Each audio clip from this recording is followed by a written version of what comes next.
வார்த்தையை கேட்க வாஞ்சியோடு இருக்கிறீங்க? ஹல்லேலூயா. 3 யோவான் 2 என்ன சொல்லுகிறது? பிரியமானவனே, உன் ஆத்துமா வாழ்கிறது போல நீ எல்லாவற்றிலையும் வாழ்ந்து சுகமாக இருக்கும்படி வேண்டுகிறேன்.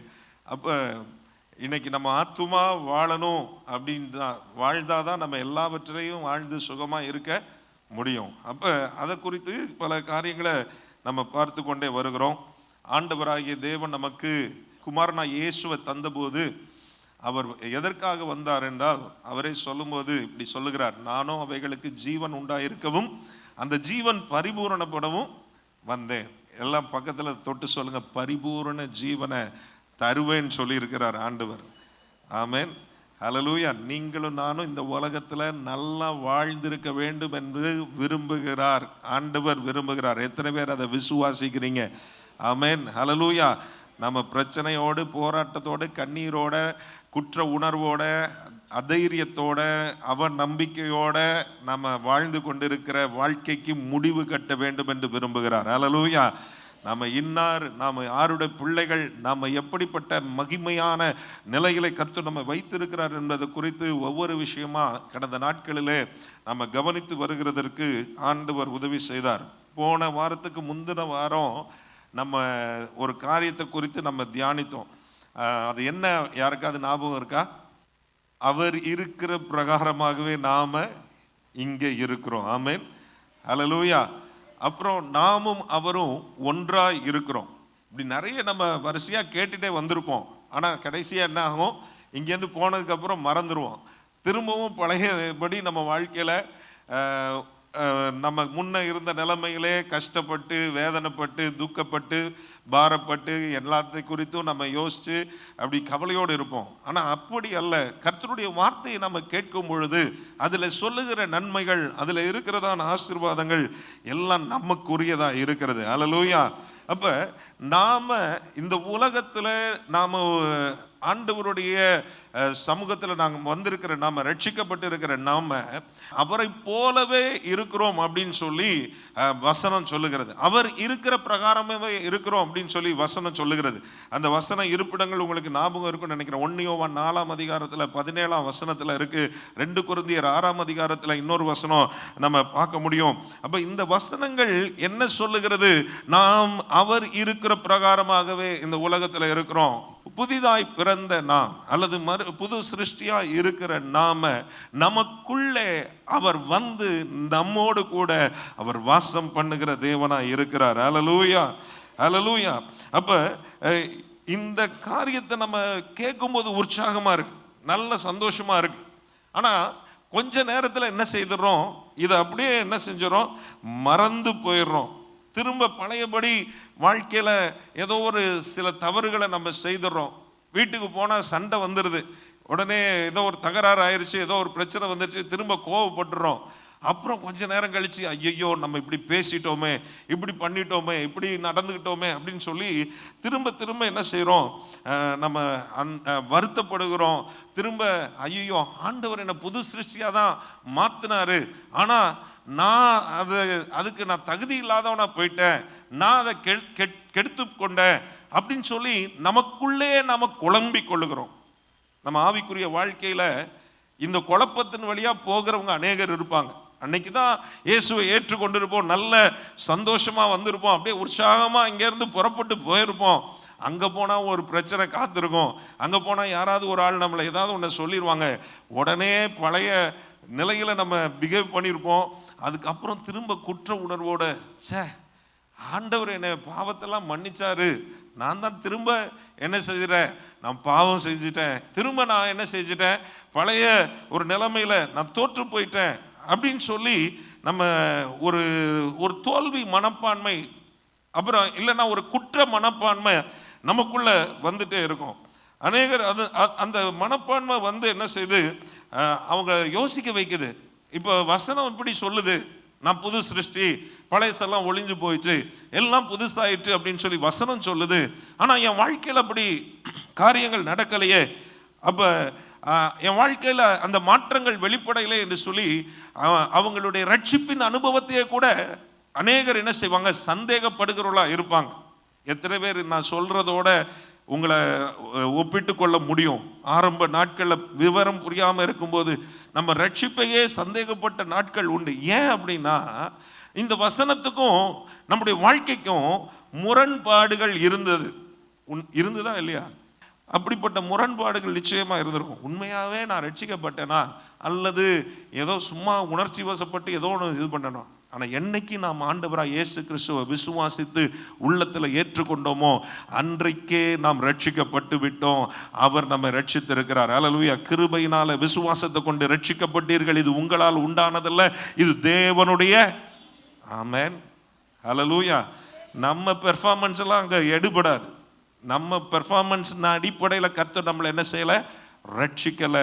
கிருபையினாலே விசுவாசத்தை கொண்டு தேவன் உங்களையும் என்னையும் இயேசு கிறிஸ்துவின் மூலமாய் ரட்சித்திருக்கிறார். ஹல்லேலூயா, ஹல்லேலூயா. நாம பெற்றிருக்கிற அந்த ரட்சிப்பின் அனுபவம் உண்மை. அதில் நம்ம ஒருவன் கிறிஸ்துவுக்குள் இருந்தால் புது சிருஷ்டியா இருக்கிறான், அது உண்மை. பழையவைகள் எல்லாம் ஒளிந்து போயின, எல்லாம் புதிதாயின, உண்மை. எங்கே இந்த மாற்றம் நடந்தது நம்ம பார்த்துட்டே வர்றோம் இல்லையா? எங்கே இந்த மாற்றம் நடந்திருக்கிறது? நம்முடைய ஆவியிலே அந்த மாற்றம் நிகழ்ந்திருக்கிறது. ஆமென், ஹல்லேலூயா. அப்போ இதில் முக்கியமாக நம்ம புரிந்து கொள்ள வேண்டிய விஷயம் என்னவென்றால், ஆவியிலே ஆண்டவர் ஏற்படுத்தின அந்த மாற்றத்தை நம்மளால் ஒருவேளை நேரடியாக பார்க்க முடியாது. ஆனால் தேவனுடைய வார்த்தை தான் நமக்கு ஒரு கண்ணாடியை போல் அதை பிரதிபலிக்கிறது. ஆண்டவர் நம்முடைய ஆவியிலே செய்த அந்த காரியத்தை திரும்ப அது மாறாத, அது நிரந்தரமான மாற்றமாக இருக்கும். ஹல்லேலூயா, ஹல்லேலூயா. நீங்கள் ரட்சிக்கப்பட்ட போது அவருடைய பிள்ளையாக ஏற்றுக்கொள்ளப்பட்டது நிரந்தரமான ஒன்று. ஆமென். உங்கள் பாவங்கள் மன்னிக்கப்பட்டது நிரந்தரமான ஒன்று. நீங்கள் புது சிருஷ்டியாய் மாறினது நிரந்தரமான ஒன்று. அவர் இருக்கிற பிரகாரமாகவே நீங்களும் இந்த உலகத்தில் இருக்கிறீர்கள் என்பது நிரந்தரமான ஒன்று. அவரும் நாமும் ஒன்றாய் இருக்கிறோம், நம்முடைய ஆவியிலே ஒன்றாய் இருக்கிறோம் என்பதும் நிரந்தரமான ஒன்று. ஆமென், ஹல்லேலூயா. இப்படி ஒரு கற்பனை செய்து பார்ப்போமே. ஒரு சிறைச்சாலையில் ஒரு கைதி இருக்கிறாங்க. பொதுவாக அவங்க சிறைச்சாலையில் போடுகிறதற்கான காரணமே தப்புக்கான தண்டனை அப்படிங்கிறத விட அவங்க திருந்துகிறதுக்கான ஒரு வாய்ப்பாக தான் இருக்கும். அப்போ ஜெயிலுக்கு போன பிறகு நிறைய பேருக்கு எப்படியாவது நம்ம அதிகாரிகள் கண்களில் நல்ல பெயர் பெறணும், எப்படியாவது தண்டனை அளவை குறைக்கணும், எப்படியாவது வெளியே போயிடணும், எப்படியாவது இனி ஒரு புது வாழ்க்கையை வாழணும் அப்படிங்கிற எண்ணங்கள் அவங்க மனதுக்குள்ளே நிறைய பேருக்கு அப்படி இருக்கும். அப்படி ஒரு எண்ணத்தோட ஒருத்தர் இருக்கிறாருன்னு வச்சுக்கோமே. அவருக்கு போய் ஒரு திடீர்னு யாரோ ஒருத்தவங்க இயேசுவை பற்றி சொல்கிறாங்க. இயேசுவை பற்றி சொல்லிட்டு, உங்கள் வாழ்க்கையில் இயேசுவை ஏற்றுக்கொண்டா நீங்கள் புது சிருஷ்டியாக மாறிடுவீங்க, பழையவைகள் எல்லாம் ஒளிந்து போயிடும், எல்லாம் புதுசாயிரும். இதெல்லாம் சொன்னோடனே அவங்களுக்கு ஒரே உற்சாகமாயிரும். ஆஹா, நம்மளும் இப்படி ஏதாவது ஒன்று நடக்காதான்னு தானே ஏங்கிட்டு இருக்கோம். அப்போ இயேசுவை ஏற்றுக்கொண்டா இதெல்லாம் மாறுமா அப்படின்னு சொல்லிட்டு அவங்க ஆண்டவரை ஏற்றுக்கொள்ளுகிறாங்கன்னு வச்சுக்குவோம். ஏற்றுக்கொண்டு அடுத்த நாள் காலைல எந்திரிச்சு பார்க்குறாங்க. எந்திரிச்சு பார்த்தா ஏதாவது மாற்றம் இருக்குமா? அதே சிறைச்சாலை கதவு, அதே சிறைச்சாலை அறை, அதே அழுக்கு, அதே நாற்றம், அதே மோசமான நிலைமை, அதே தண்டனை, அதே கோர்ட்டு, அதே கேஸு, அதெல்லாம் மாறாமல் இருக்கு. அப்படியே தான் இருக்கு, அவங்க நிலைமை அப்படி தான் இருக்கு. அப்போ அவங்க நினைப்பாங்க, அப்போ இதெல்லாம் உண்மை இல்லையா? இயேசுவை ஏற்றுக்கொண்டா எல்லாம் மாறிடுச்சுன்னு சொல்கிறாங்க, மாறிடும்னு சொன்னாங்க, பழையவையெல்லாம் ஒளிந்து போயிடும்னு சொன்னாங்க, நமக்கு ஒரு புது துவக்கம் கிடைக்கும்னு சொல்கிறாங்க, அதெல்லாம் உண்மை இல்லையா என்று சொல்லி அவங்க யோசிப்பாங்க. அப்போ இதே மாதிரி தான் அநேக நேரம் நாமும் பலவிதமான சிறை இருப்புகளுக்குள்ளே நம்ம இருப்போம், பலவிதமான காரியங்கள் நம்ம சுற்றி இருக்கும். அப்போ ரட்சிக்கப்பட்டதுக்கு முன்னால் நமக்குள்ள பல தோல்வியின் அனுபவங்கள் இருக்கும், பல சோர்வான அனுபவங்கள் இருக்கும், பல கண்ணீரின் அனுபவங்கள் இருக்கும். சில காரியங்கள்லாம் நமக்கு ஒரு நம்ம வாழ்க்கையில் நம்மளை வேதனைப்படுத்துகிறதாவே இருக்கும். சரி, ரட்சிக்கப்பட்டாச்சு, அடுத்த நாள் இதெல்லாம் மாறிச்சா அப்படின்னு பார்த்தா உடனே மாறி இருக்கா? இல்லை. கண்ணை திறந்து பார்த்தா அதே ஆள் முகம்தான் முன்னால் நிற்கிது. நீங்கள் யாருன்னு சொல்லி நீங்களே இது பண்ணிக்கோங்க. அதே கணவன், அதே மனைவி, அதே கடன் பிரச்சனை, அதே பலவீனம், சில நேரங்களில் பலவீனங்களும் அங்கே. இப்போ மாற்றம் அங்கே நடக்கலை. ஆனால் உடனே நம்ம என்ன செய்கிறோம்? என்ன, இயேசுவை ஏற்றுக்கொண்டா இதெல்லாம் நடந்துரும்னு சொன்னாங்க, இப்படி மாற்றம் வந்துரும்னு சொன்னாங்க, என் வாழ்க்கையில் அந்த மாற்றம் காணுமே அப்படின்னு சொல்லி ஒருவேளை நம்ம அந்த ரட்சிப்பை சந்தேகப்பட்டோமானால் நம்மளால் அதனுடைய ஆசீர்வாதங்களை என்ன செய்ய முடியாது, புரிந்து கொள்ள முடியாது. அதை அனுபவிக்கிறதற்கு நேரம் நம்ம வழி நடத்தப்பட போக முடியாது. அப்போ என்ன செய்திருவோம், சில நேரம் அதில் சந்தேகப்பட்டு சோர்ந்து பின்வாங்க கூட செய்திருவாங்க. சில நேரம் ரட்சிக்கப்படும் போது பெரிய பிரச்சனைகள்லாம் வரும். ரட்சிக்கப்பட்ட நம்ம போய் சொல்லியிருப்போம், இயேசுவை ஏற்றுக்கொள்ளுங்க உங்கள் பிரச்சனையெல்லாம் மாறும். ஏற்றுக்கொண்டப்புறம் தான் பிரச்சனையே பெருசாகும். உண்டா இல்லையா? யாராவது உங்கள் ஃப்ரெண்டுக்கு நீங்கள் போய் சுவிசேஷம் சொல்லி அவங்கள ஆண்டவர்கிட்ட வழி நடத்துறீங்க. சில நேரம் அவங்க ஏற்றுக்கொண்டு வந்த பிறகு அவங்களுக்கு பிரச்சனை அதிகமாக இருக்கும். அப்போ நமக்கே கஷ்டமாக இருக்கும், என்னடா அதுன்னு. காரணம் என்ன தெரியுமா? அவன் இருளின் ராஜ்யத்திலிருந்து அந்த தேவனுடைய ராஜ்யத்துக்குள்ளே வருகிறது யாருக்கு எரிச்சலாக இருக்கும்? பிசாசுக்கு எரிச்சலாக இருக்கும். அவன் எப்படியாவது இவனை காலி பண்ணிடணும், இவன் ஆண்டவருக்காக எழும்பிடக்கூடாது, பிரகாசிக்க கூடாதுன்னு சொல்லி அவன் தீவிரமாக அவனுக்கு விரோதமாக செயல்படுவான். அந்த நேரத்தில் அவனுக்கு நம்ம அந்த புதுசாக ரட்சிக்கப்படுகிற ஆளுக்கு நம்ம கூட இருந்து சப்போர்ட் பண்ணணும், அவங்கள பாதுகாக்கணும், அவங்களுக்காக நல்ல ஊக்கமாக ஜெபிக்கணும். சரி, அப்போ நம்ம லைஃப்ல அந்த பழையவைகள்லாம் ஒளிந்து போகலை அப்படின்னும் போது நமக்கு என்ன செய்கிறோம், அந்த அந்த நம்முடைய ரட்சிப்பை குறித்து நம்ம சந்தேகப்படுகிற மாதிரி சில நேரங்களில் இருக்கும். அப்படி நம்ம யோசிக்க ஆரம்பிப்போம், என்னடா இது அப்படின்னு சொல்லி நம்ம யோசிக்க ஆரம்பிப்போம். ஆனால் உண்மையான மாற்றம் நிகழ்ந்தது எங்கே என்பதை நம்ம தெளிவாய் புரிந்து கொண்டோமானால் அது நம்மை தொடர்ந்து வழி நடத்த உதவி செய்யும். அல்லேலூயா. முதல்ல அந்த மாற்றம் எங்கே நடக்குது? நம்முடைய உள்ளான மனிதனில், ஆவியில் நடக்கிறது. அதற்கு பிறகு அந்த மாற்றங்கள் அந்த நமக்குள்ளே இருக்கிற கிறிஸ்துவினுடைய மகிமை, கிறிஸ்துவினுடைய வல்லமை, கிறிஸ்துவினுடைய பரிபூரணங்கள் நம்ம ஆவியில் 100% இருக்கு. அது பிறகுதான் நம்ம ஆத்துமாவிலையும் நம்முடைய சரீரத்திலையும் அதெல்லாம் வெளிப்பட ஆரம்பிக்கும். ஹல்லேலூயா. அது வெளிக்கொண்டு வருகிறது நம்முடைய கருத்தில் தான் இருக்கு. ஹல்லேலூயா.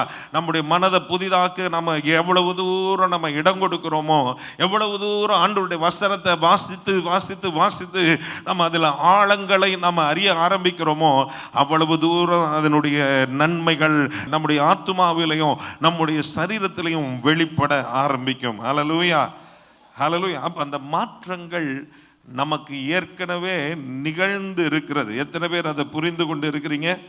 ஆமென், ஹல்லேலூயா. எபேசியர் 4:24 நம்ம இப்படி பார்க்கிறோம். எபேசியர் 4:24 மெய்யான நீதியிலும் பரிசுத்தத்திலும் அவ தேவனுடைய சாயலாக சிருஷ்டிக்கப்பட்ட புதிய மனுஷனை தரித்து கொள்ளுங்கள் அப்படின்னு சொல்லி. அப்ப நம்முடைய புதிய சிருஷ்டியாய் மாறின மனுஷன் எப்படி இருக்கிறானா, மெய்யான நீதியிலும் பரிசுத்தத்திலும் தேவனுடைய சாயலாகவே, ஹல்லேலூயா, அவரை போலவே நாம இருக்கிறோம் என்பதை நாம புரிந்து கொள்ள வேண்டும். ஹல்லேலூயா. அல்ல, நீங்கள் ஒரு புது சிருஷ்டி அப்படிங்கிறத நம்ம பார்க்கும்போது அந்த புது சிருஷ்டியில் நம்ம அவருடைய பரிசுத்தத்தை நமக்கு கொடுக்கிறார், அவருடைய நீதியை நமக்கு கொடுக்கிறார். நீங்கள் 2 கொரிந்தியர் 5:21 நம்ம வாசிக்கும் பொழுது, நாம் அவருக்குள் தேவனுடைய நீதி ஆகும்படிக்கு பாவம் அறியாத அவரை நமக்காக பாவமாக்கினார். ஆமென், ஹல்லேலூயா. நாம் எப்படியெல்லாம் இருக்கிறோமோ அதெல்லாம் இயேசு கிறிஸ்துவின் மேலே ஆண்டவர் வச்சிட்டார், அவரை பாவமாக்கிட்டார். அவர் எப்படியெல்லாம் இருக்கிறாரோ அதை நம்ம மேலே வச்சிட்டார். ஆமென், ஹல்லேலூயா. இது நம்மளால ஏற்றுக்கொள்ளுகிறதற்கே கஷ்டமா இருக்கும். அவருடைய நீதி ஆகும்படி அவர் எப்படியெல்லாம் இருக்கிறாரோ அப்படியே நாம் இருக்கிறோம். அப்படின்னா அப்படிதான் இருக்கிறோமா? நம்ம பேச்செல்லாம் எப்படி இருக்கு, நம்ம நடக்க எப்படி இருக்கு, நம்ம சிந்தை எப்படி இருக்கு நமக்கு தான் தெரியும். ஆனால் எங்கே நம்ம அப்படி இருக்கிறோம் அவரை போல? நம்முடைய ஆவியில் அவரை போலவே நாம் இருக்கிறோம். அந்த ஆவியில் மெய்யான நீதியில் நம்ம அவரை மாதிரி இருக்கிறோம், பரிசுத்தத்தில் அவரை மாதிரி இருக்கிறோம். அவருடைய வல்லமையை நமக்குள்ள வச்சிருக்கிறாரு, அவருடைய பூரணத்தின் எல்லாவற்றையும் நமக்குள்ள வச்சிருக்கிறாரு. ஆமென். அதுதான் வெளியே வரணும். அது வெளியே வர்றதுக்கு தான் நம்ம இந்த கிறிஸ்தவ வாழ்க்கை என்பது அதை வெளியே கொண்டு வருகிற ஒரு காரியமாக இருக்கிறது. என்னைக்கு ரட்சிக்கப்பட்டோமோ அன்னைக்கு புது சிருஷ்டி, அன்றைக்கு நம்ம ஆண்டவரை போல நம்முடைய ஆவியில் அவர் இருக்கிற பிரகாரமாக இருக்கிறோம், அவரோடு நம்ம ஒன்றாக இருக்கிறோம், அவருடைய நீதியும் பரிசுத்தமும் நமக்குள்ள இருக்கிறது. அவர் நமக்குள்ள இருக்கிறார். அவர் நமக்குள்ள இருக்கிறார் என்றால் அவருடைய மகிமை நமக்குள்ள இருக்கிறது, அவருடைய வல்லமை நமக்குள்ள இருக்கிறது, அவருடைய பரிபூரணங்கள் நமக்குள்ள இருக்கிறது. அவர் எப்படி அன்பாகவே இருக்கிறாரோ அதே அன்பு நமக்குள்ள வச்சிருக்கிறார்.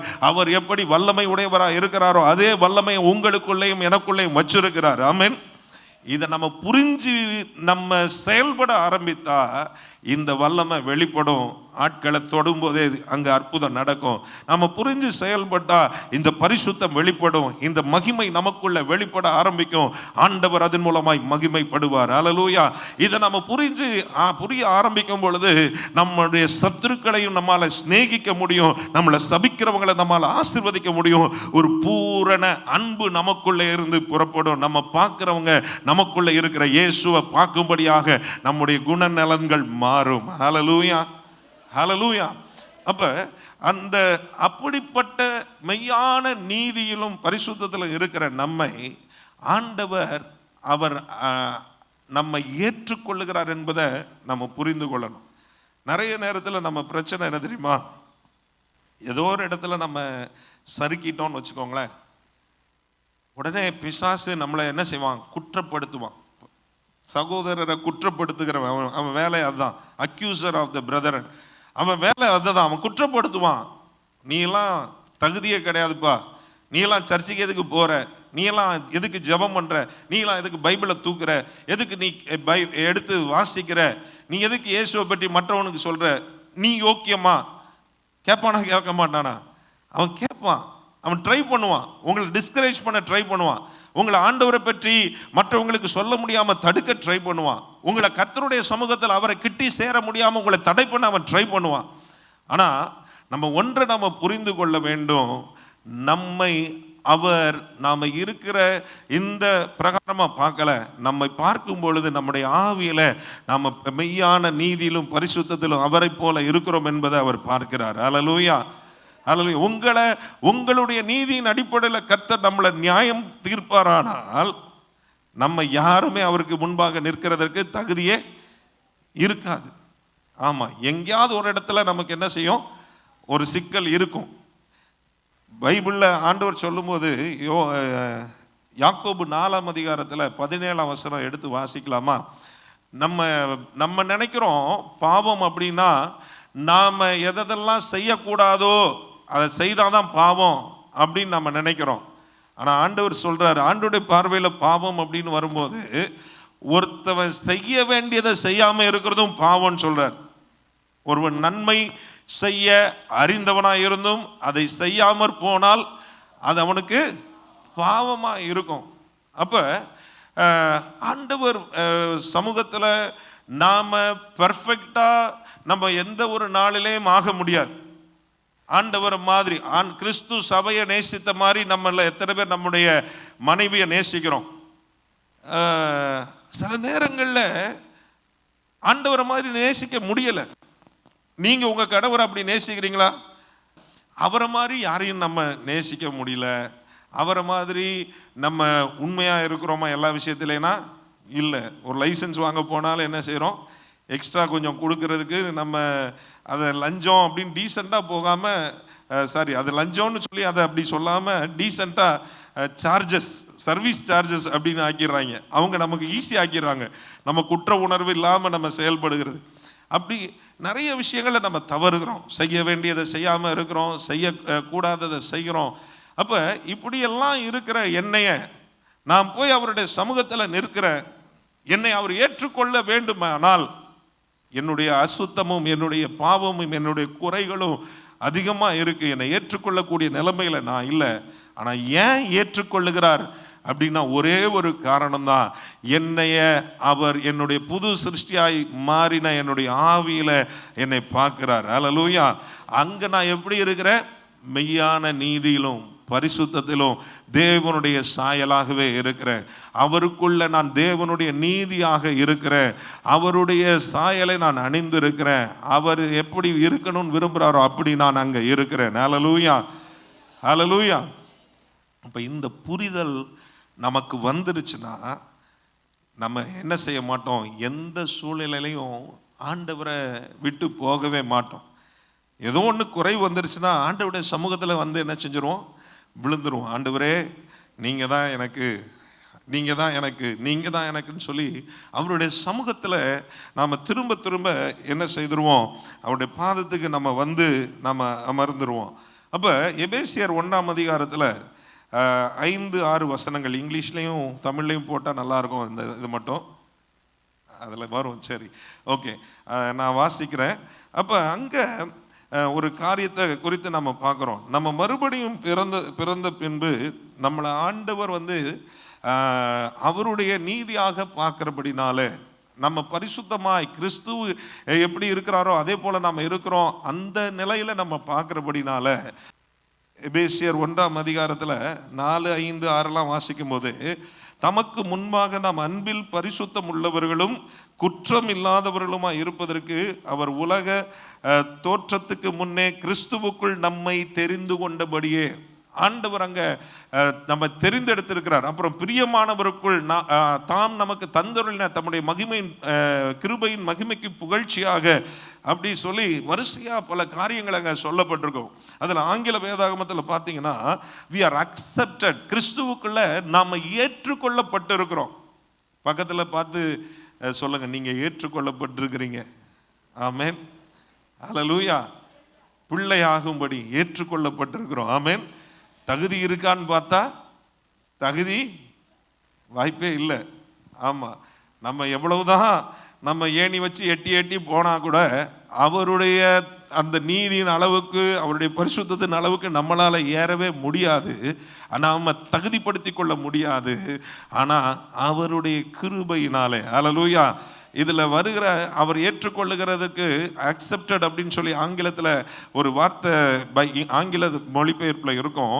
அதை அதே வார்த்தை மூல பாஷையில் மரியாளை பார்த்து கேப்ரியல் தூதன் சொல்லும்போது கிருபை பெற்றவளே வாழ்க அப்படின்னு சொல்லுகிற அந்த வாழ்த்துதலில் வருகிற அதே வார்த்தையை பயன்படுத்தி இருக்காங்க. அப்போ அந்த உலக இரட்சகராக இயேசு கிறிஸ்துவை இந்த பூமிக்கு வருகிறதற்கு ஒரு பாத்திரமாக மரியாளை தெரிந்து கொள்ளுகிறதற்கு அவங்க மேல ஒரு கிருபை வெளிப்பட்டது.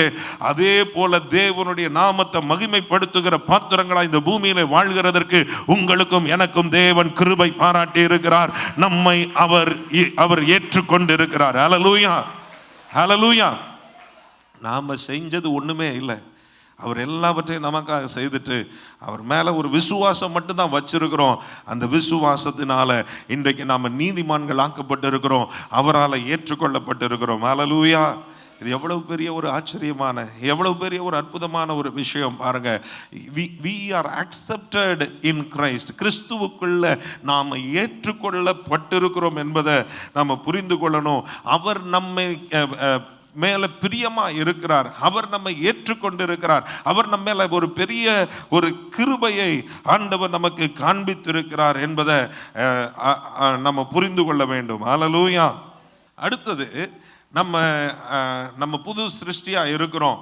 நம்ம புது சிருஷ்டியாய் மாறும்போது என்ன செய்கிறார் என்றால், அந்த எபேசியர் 1ஆம் அதிகாரம் 13ஆம் வசனத்தில் வாசிக்கும் போது, நீங்கள் உங்கள் ரட்சிப்பின் சுவிசேஷமாகிய சத்திய வசனத்தை கேட்டு விசுவாசிகள் ஆனபோது வாக்குத்தத்தம் பண்ணப்பட்ட பரிசுத்த ஆவியால் அவருக்குள் முத்திரை போடப்பட்டீர்கள். ஹல்லேலூயா, ஹல்லேலூயா. நம்மளை அவருக்குள்ள பரிசுத்த ஆவியினால முத்திரை போட்டு இருக்கிறார். ஆமென், ஹல்லேலூயா. எத்தனை பேர் பரிசுத்த ஆவியினால முத்திரை போடப்பட்டு இருக்கிறோம் என்று விசுவாசிக்கிறீங்க? ஹல்லேலூயா, ஹல்லேலூயா. உங்களை என்னையும் ஆண்டவராக இயேசு கிறிஸ்துவுக்குள்ள அவர் ஏற்றுக்கொண்டது மட்டுமல்ல, நம்மை அவர் என்ன செய்திருக்கிறார்? முத்திரை போட்டு இருக்கிறார். நம்ம கூட முத்திரனோடனே இந்த சீல் வச்சது நம்ம யோசிப்போம் இல்லையா? சீல் போட்டிருக்காருன்னொடனே நெத்தியில் அப்படி யோசிச்சிருப்போம். ஆனால் இந்த சீலிங் என்னன்னா, பேக்கிங் அண்ட் சீலிங் கேள்விப்பட்டிருக்கீங்களா? அந்த மாதிரி இப்போ நம்ம எல்லாம் ஊறுகாய் ஸ்பெஷலிஸ்ட்லாம் இருப்பீங்க. நல்லா நெல்லிக்காய் சீசன் வந்தால் நெல்லிக்காவை என்ன செய்வீங்க? நல்லா ரெடி பண்ணி நல்லா அதுக்கு உப்பு காரம் எல்லாம் போட்டு நல்ல ஊறுகாவை ரெடி பண்ண பிறகு என்ன பண்ணுவீங்க? அப்படியே வெளியே வச்சுருவீங்களா? நல்ல ஒரு ஏர் டைட் கண்டெய்னரில் நம்ம அதை பேக் பண்ணுவோம். வேணும்னா அதுக்கு மேலே ஒரு பாலித்தீன் கவரெல்லாம் போட்டு அதை மூடியை வச்சு மூடுவோம்.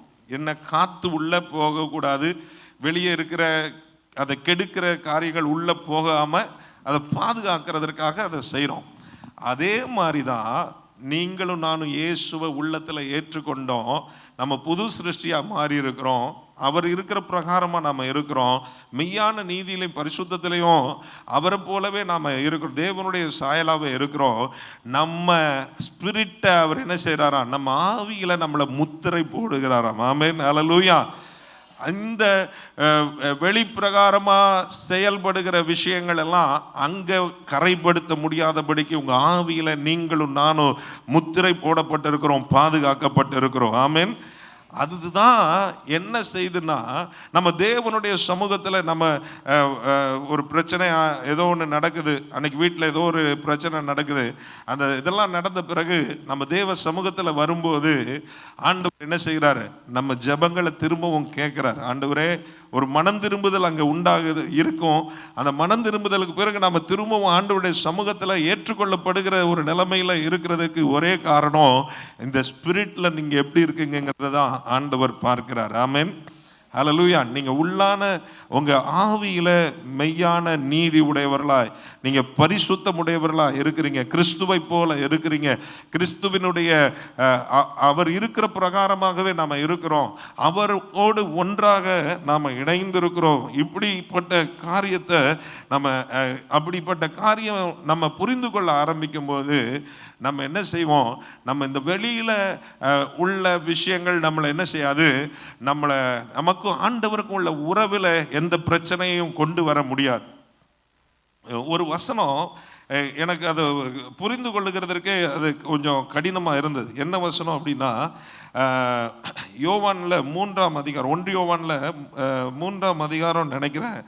அதில் ஒரு வசனம் என்ன சொல்லும் அப்படின்னா 3:9, 1 யோவான் 3:9, தேவனால் பிறந்தவன் எவனும் பாவம் செய்யான், ஏனெனில் அவருடைய வித்து அவனுக்குள் தரித்திருக்கிறது, அவன் தேவனால் பிறந்தபடியினால் பாவம் செய்ய மாட்டான். இந்த வசனத்துக்கும் நமக்கும் கனெக்ட் பண்ணுறதுக்கே கஷ்டமாக இருக்குது. நம்ம ஏன் அப்படி கனெக்ட் பண்ண கஷ்டப்படுறோம்னா, நம்முடைய சென்சஸ் அடிப்படையில் நம்ம பார்க்குறோம். நம்ம பார்க்கறது, கேட்கறது, நம்ம நுகர்கிறது, நம்ம சுவைக்கிறது, தொடுகிறது, இதெல்லாம் தான் சென்சஸ். நம்ம ஏற்கனவே ரோமர் 8ஆம் அதிகாரம் 6ஆம் வசனத்தில் வாசிச்சிருக்கிறோம். என்ன வாசித்தோம்? மாம்ச சிந்தை மரணம், ஆவியின் சிந்தையோ ஜீவனும் சமாதானமும். மாம்ச சிந்தைனா இந்த ஃபிசிக்கலாக உள்ள சென்சஸின் அடிப்படையில் நம்ம செயல்படுகிறது, பார்க்கறதின் அடிப்படையில், யாரோ ஒருத்தவங்க சொன்னதின் அடிப்படையில், ஏதோ ஒன்று நம்ம ருசி பார்த்ததின் அடிப்படையில், அப்படி நம்ம ஏதோ ஒன்று நம்ம சரீரத்தில் தொட்டதின் அடிப்படையில் நம்ம யோசிக்க ஆரம்பிக்கிறோம். அப்போ இப்போ நம்ம ஒருவேளை ஏதோ ஒன்று செஞ்சிட்டோம், ஒரு தவறை செய்யும்போது உடனே நமக்கு அந்த மாம்சத்தில் நம்ம பார்க்கும்போது, ஆமாம் நம்ம தப்பு செஞ்சுருக்கோம், நம்ம ஒரு பாதிப்பு உண்டாயிருக்கு, அதை திட்டியிருக்கோம், நம்ம ஏதோ ஒன்று கோவப்பட்டிருக்கோம், இப்படி நம்ம யோசிப்போம். அப்போ அந்த சிந்தையில் நம்ம செயல்படும் போது, நம்மளை பார்க்கும்போது, அந்த சூழ்நிலையை பார்க்கும்போது நமக்குள்ள குற்ற உணர்வுகள் வரும். நமக்குள்ள நம்ம ஆண்டவரை விட்டு நம்ம ரொம்ப தள்ளி போயிட்டோமோ, ஆண்டவருக்கு நமக்கும் இடைவெளி வந்துச்சோ, உறவு முறிஞ்சு போச்சோ, இப்படிலாம் யோசிக்க வைக்கும். ஆனால் ஆவியின் சிந்தை ஆண்டவருடைய வார்த்தை என்னை குறித்து என்ன சொல்லுகிறது என்பதை பார்க்கும். பிசிக்கல் சென்சஸ் அடிப்படையில் அல்ல, கர்த்தருடைய வார்த்தை சொல்லுகிறதன் அடிப்படையில் யோசிக்கும் பொழுது, அங்கே தான் ரோமர் 12:2 திரும்பவும் நம்ம அதை யோசித்து பார்ப்போம். நீங்கள் இப்பிரபஞ்சத்துக்கு ஒத்த வேஷம் தெரியாமல் தேவனுடைய நன்மையும் பிரியமும் பரிசுத்தமுமான சித்தம் இன்னதென்று பகுத்தறியத்தக்கதாக உங்கள் மனம் புதிதாகிறதுனாலே மறுரூபமாகுங்கள். அப்ப அந்த ஆவியின் சிந்தையோடு கூட நம்ம ஒரு காரியத்தை யோசித்து பார்க்கும் பொழுது, ஆண்டவர் என்னை புது சிருஷ்டியாய் பார்க்கிறார். ஆண்டவர் என்னுடைய மாம்சத்தின் அடிப்படையில் பார்க்கல, என் உள்ளத்துல நான் எப்படி இருக்கிறேன் என்பதை பார்க்கிறார். அதன் அடிப்படையில் நான் தேவனுடைய சமூகத்தில் அந்த உறவில் என்னை அவர் என்ன செய்கிறார், பாதுகாத்து வைக்கிறார். ஹல்லேலூயா, ஹல்லேலூயா. இதெல்லாம் ரொம்ப முன்னாலே கேட்டிருந்தா நல்லா இருந்திருக்குமே. ரட்சிக்கப்பட்ட புதுசில் கேட்டிருந்தா நல்லா இருக்குமே அப்படிலாம் சில நேரம் யோசிப்போம். ஏன்னா நம்ம எத்தனையோ நம்ம சுய முயற்சியில் நம்ம பரிசுத்தமாய் வாழுகிறதற்கு, நம்ம ஆண்டவர் பிரியப்படுத்துகிறதற்கு என்னென்னவோ செய்து பார்த்துருப்போம்.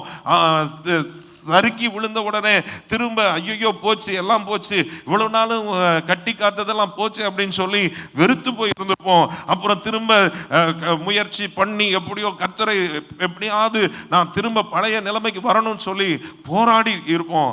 விழுந்து விழுந்து எழுந்து நம்மளே ஒரு சலிப்பு தட்டி இருக்கோம். என்னடா இது, எல்லா மனுஷங்களை மாதிரி நானும் ஒரு பாடுள்ள மனுஷனாக தானே இருக்கேன், எல்லா மனுஷனை மாதிரி நானும் தவறு செய்கிறவனாக தான் இருக்கேன், நானும் கஷ்டப்படுகிறவனாக தான் இருக்கேன். இந்த 1 யோவான் 3ஆம் அதிகாரம் 9ஆம் வசனத்துக்கு எனக்கும் சம்பந்தமே இல்லாம இருக்கிறேனே, அப்ப நான் தேவனால் பிறந்தவனா இல்லையா, இப்படிலாம் யோசிப்போம். ஆனா கர்த்தருடைய வார்த்தை சொல்லுது, தேவனால் பிறந்த எவனும் பாவம் செய்யான், ஏனெனில் அவனுடைய வித்து அவருக்குள் தரித்திருக்கிறது, அவன் தேவனால் பிறந்தபடியால் பாவம் செய்யான். உங்க ஆவியில 100% கர்த்தர் உங்களை முத்திரை போட்டு பாதுகாப்பா வச்சிருக்கிறார்.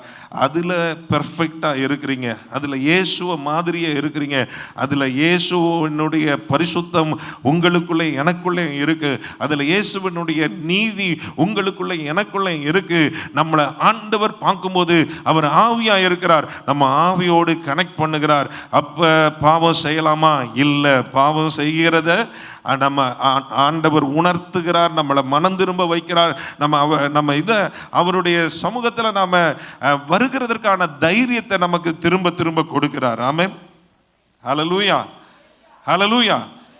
அப்ப இந்த வசனத்தை குறித்து ஒரு ஊழியக்காரர்கிட்ட நான் கேட்டேன், அங்கிள் இப்படி நீங்க சொல்றீங்க, ஒருத்தன் கிறிஸ்துவுக்குள்ள இருந்தா புது சிருஷ்டியா இருப்பான் அப்படின்னு சொல்றீங்களே, அப்ப பாவம் செய்கிறது இன்னும் நமக்குள்ள இருக்கே அப்படின்னு சொல்லப்போ அவர் இந்த வசனத்தை எனக்கு காமிச்சார். அப்படி காமிச்சப்ப எனக்கு அதை புரிந்து கொள்ள முடியல.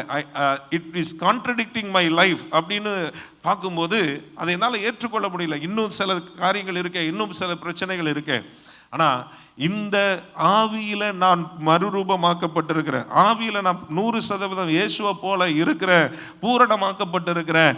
என்னுடைய ஆத்துமா மறுரூபமாகணும், மனம் புதிதாகிறது, தேவனுடைய வசனத்தின் மூலமாய் நடக்கிறது. என்னுடைய சரீரம் அந்த நன்மைகள், ஆவியில ஏற்பட்ட அந்த மாற்றங்கள், அந்த வல்லமை, ஆவியில இருக்கிற வல்லமை, ஆவியில இருக்கிற மகிமை, ஆவியில இருக்கிற பரிசுத்தம், அதுல இருக்கிற விடுதலை, அதுல இருக்கிற சுகம் என் சரீரத்தில் வெளிப்படுகிறது. அதுவும் என் வாழ்க்கையில அந்த வசனத்தை வாசித்து நான் புரிந்து கொள்ளுகிறதின் அடிப்படையில் நான் பெற்றுக்கொள்கிறேன் என்கிற காரியத்தை விளங்கி கொள்ள ஆரம்பிக்கும் போது தான் இதெல்லாம் ஆமா இப்படி தான் இருக்கு அப்படிங்கிறத புரிந்து கொள்ள முடிகிறது. ஆமென், ஹல்லேலூயா. இனியும் யாராவது குற்ற உணர்வோடு நம்ம இருப்போமானால், நம்ம என்னைக்கு இயேசுவை ஏற்றுக்கொண்டோமோ அவர் அன்னைக்கு நம்ம பாவங்களை மன்னித்து இருக்கிறார், அவருடைய பிள்ளையா ஏற்றுக்கொண்டிருக்கிறார். அவரை போல 100% நம்மை மாற்றி இருக்கிறார். ஹல்லேலூயா, ஹல்லேலூயா. இன்னைக்கு மெய்யான நீதி உடையவர்களாக இருக்கிறோம், பரிசுத்தம் உடையவர்களாக இருக்கிறோம், பாதுகாக்கப்பட்டு இருக்கிறோம், ஏற்றுக்கொள்ளப்பட்டு இருக்கிறோம். ஹல்லேலூயா. அவருக்கு பிரியமானவர்களாகவே தான் இருக்கிறோம். ஹல்லேலூயா, ஹல்லேலூயா. இது நம்முடைய மனதில் இந்த காரியங்களை குறித்ததான புரிதல் வர ஆரம்பிக்கும் பொழுது இது நம்ம வாழ்க்கையில் ஒரு மாற்றம், மனதில் நம்ம மனம் புதிதாக ஆரம்பிக்கிறது, ஒரு மறுரூபம் நம்ம வாழ்க்கையில் ஏற்பட ஆரம்பிக்கிறது. ஹல்லேலூயா, ஹல்லேலூயா. ஆண்டவருக்கு ஸ்தோத்திரம். அப்படிப்பட்ட ஒரு நிலையிலே கர்த்தர் உங்களையும் என்னையும் மாற்ற விரும்புகிறார். ஆண்டவர் நம்ம அவருடைய பிள்ளைகளாகவே ஆண்டவர் நம்மை வைத்திருக்கிறார். ஹல்லேலூயா. மறுபடியும் நம்ம ஒரு புதிய துவக்கம் எனக்கு வேணும் ஆண்டவரேன்னு கேட்கறதில்ல. நம்ம என்னைக்கு ரட்சிக்கப்பட்டோமோ அன்னைக்கே புதிய துவக்கம் ஆரம்பித்தாயிற்று. அந்த துவக்கத்திலிருந்து நம்ம தொடர்ந்து நம்ம என்ன செய்கிறோம், ஓடிக்கொண்டிருக்கிறோம். நம்ம ஆவியில் 100% நம்ம முத்திரை போடப்பட்டிருக்கிறோம், நம்ம பாதுகாக்கப்பட்டிருக்கிறோம், அவரை போல நாம் இருக்கிறோம். நம்ம சரீரத்தில், நம்முடைய ஆத்துமாவில் அந்த பரிசுத்தமும் அந்த பூரணங்களும் ஆண்டவருடைய வசனங்கள் மூலமாக, இயேசுவோடு கூட அந்த உறவின் மூலமாக அது பூரணமாக மாறிக்கொண்டே இருக்கிறது. மறுரூபத்தின் கிரியை நமக்குள்ளே செயல்பட்டு கொண்டே இருக்கிறது. எத்தனை பேர் புரிந்து கொண்டீங்க? ஹல்லேலூயா, ஹல்லேலூயா. இந்த புரிதலோடு கர்த்தருடைய சமூகத்தில் நாம போக முடியும். என் ஆத்துமாவை வாழ வைக்கிறவர் அவர்தான். ஹல்லேலூயா. எனக்கு ஹல்லேலூயா என்னை உயிர்ப்பிக்கிறவர் அவர்தான். என்னை புது சிருஷ்டியாய் மாற்றி என்னை இன்னைக்கு அவருடைய நாமத்தை மகிமைப்படுத்தவும் அவருடைய சித்தத்தை செயல்படுத்தவும் என்னை ஏற்படுத்தி வைத்திருக்கிறவர் அவர்தான். ஆமென். இன்னைக்கு நம்ம ஆண்டவரை எப்படியெல்லாம் நம்ம தைரியமாக துதிக்க முடியுமோ துதிக்கணும். எவ்வளவு தைரியமாக அவருடைய சமூகத்துக்குள்ளே நுழைய முடியுமோ நுழையணும். எவ்வளவு தைரியமாக அவருடைய வார்த்தைகளை மற்றவங்களுக்கு சொல்ல முடியுமோ சொல்லணும். ஹல்லேலூயா. இயேசு நல்லவர்னு சொல்றதுக்கு நமக்குள்ள ஒரு புது பலனை கர்த்தர் கட்டளை இடுவாராக. ஹல்லேலூயா, ஹல்லேலூயா. அந்த இயேசு கிறிஸ்துவில் உள்ள வல்லமை, அந்த இயேசு கிறிஸ்துவில் உள்ள மகிமை, அந்த இயேசு கிறிஸ்துவில் உள்ள பூரணங்கள் பரிபூரணங்கள் எல்லாம் உங்களுக்குள்ள இருக்கு. அப்படியே பத்திரமா மூடி யாருக்குமே பயன்படாம வைக்கக்கூடாது. இதை ரிலீஸ் பண்ண வேண்டியது நம்ம பொறுப்பு. Hallelujah. It is our responsibility to release the power, the glory that Jesus is having, and his perfection. அதை நம்ம ரிலீஸ் பண்ண ஆரம்பிக்கும் போது நம்ம மட்டும் இல்லைங்க, நிறைய பேர் ஆசீர்வதிக்கப்படுவாங்க. ஹல்லேலூயா. இயேசுவின் நாமத்தில் சொல்லி நீங்க ஜெபிக்கும் பொழுது உங்களிலிருந்து வல்லமை புறப்பட்டு செல்லுங்க. ஆமென். ஹல்லேலூயா. உங்களுடைய ஹல்லேலூயா அன்பு அநேகருடைய வாழ்க்கையை மாற்றுங்க. உங்களுக்குள்ள இருக்கிற பூரண அன்பு மற்றவங்களை வாழ்க்கையில் ஒரு தாக்கத்தை ஏற்படுத்தும். உங்களுக்குள்ள இருக்கிற மகிமை அநேகருக்கு ஒரு இருளை போக்குகிறதா இருக்கும். உங்கள் மூலமாய் அநேகருடைய வாழ்க்கை மாறும். ஹல்லேலூயா, ஹல்லேலூயா. ஆண்டவருடைய சமூகத்தில் நாம ஜெபிக்க போகிறோம். ஆண்டவரே, தேங்க்யூ ஃபார் திஸ் ரெவலேஷன். இந்த புது சிருஷ்டியாய் நான் இருக்கிறேன். நான் சாதாரணமானவன் அல்ல. எனக்குள்ள நீங்க இருக்கிறீங்க. உங்கள் பூரணங்களை எனக்குள்ள வச்சிருக்கிறீங்க. அது என் வாழ்க்கையில் வெளிப்பட பண்ண போகுது. ஆண்டவரே, அதில் நீங்களும் மகிமைப்படுவீங்க, நானும் ஆசீர்வதிக்கப்படுவேன், நான் அநேகருக்கு ஆசீர்வாதமாகவும் மாறுவேன். அந்த கிருபை எங்களுக்கு தாங்க ஆண்டவரே. Thank you for accepting me as I ஆம். நான் இருக்கிற ஆண்டவரே இந்த நிலைமையில் என்னை ஏற்றுக்கொள்ளுகிறவராய் நீங்கள் இருக்கிறீங்க. என்னுடைய பாவங்களெல்லாம் மன்னித்து ஆண்டவரே என்னுடைய சாபங்களெல்லாம் நீக்கி போட்டு இருக்கிறீங்க. என்னை ஆண்டவரே நீர் பார்க்கிற போது என்னை ஆண்டவரே என்னுடைய குறைவுகளோடு அல்ல, கிறிஸ்துவின் நிறைவோடு என்னை பார்க்குறீங்க. என்னுடைய நீதி அழுக்கான கந்தைகளாக இருக்கும் பொழுது என்னை நீங்கள் தேவனுடைய நீதியாகும் எனக்கு உதவி செய்திருக்கிறீங்க. கிறிஸ்துவின் நீதியின் அடிப்படையில் என்னை ஏற்றுக்கொண்டு இருக்கிறீங்க. ஆண்டவரே, இதற்காக உமக்கு நன்றி சொல்லுகிற ஆண்டவரே. அந்த மெய்யான நீதியிலும் பரிசுத்தத்திலும் ஆண்டவரே தேவனுடைய சாயலாகவே சிருஷ்டிக்கப்பட்டிருக்கிற ஒரு புதிய மனுஷனாக என்னுடைய ஆவியிலே என்னை மாற்றி இருக்கிறீங்க. அதற்காக ஸ்தோத்திரம் ஆண்டவரே. அந்த தேவனுடைய நன்மையான எல்லா ஈவுகளும் எனக்குள்ள வைத்திருக்கிறீங்க. ஸ்தோத்திரம். அந்த கிருபைகளை எனக்குள்ள வைத்திருக்கிறீங்க. ஸ்தோத்திரம். அந்த வல்லமை எனக்குள்ள வைத்திருக்கிறீங்க. ஸ்தோத்திரம். அந்த மகிமை எனக்குள்ள வைத்திருக்கிறீங்க. ஸ்தோத்திரம். என் வாழ்க்கையில வெளிப்படட்டும். என் ஆண்டவரே என் ஊழியத்தில் வெளிப்படட்டும். என் பேச்சில் அது வெளிப்படட்டும். ஆண்டவரே என்னுடைய ஆண்டவரே ஒவ்வொரு ஆண்டவரே பகுதியிலும் அது வெளிப்படட்டும். உங்க நாமம் அதன் மூலமா மகிமைப்படட்டும். ஆண்டவரே, எங்களை தாழ்த்தி ஒப்பு கொடுக்கிறோம். ஆசீர்வதிங்க. இயேசுவின் மூலம் கேட்கிறோம் ஜீவனுள்ள நல்ல பிதாவே, ஆமென். என் ஆத்துமாவே கர்த்தரை ஸ்தோத்திரி, என் முழு உள்ளமே கர்த்தருடைய பரிசுத்த நாமத்தை ஸ்தோத்திரி. என் ஆத்துமாவே கர்த்தரை ஸ்தோத்திரி, அவர் செய்த சகல உபகாரங்களை மறவாதே. ஆமென், ஆமென்.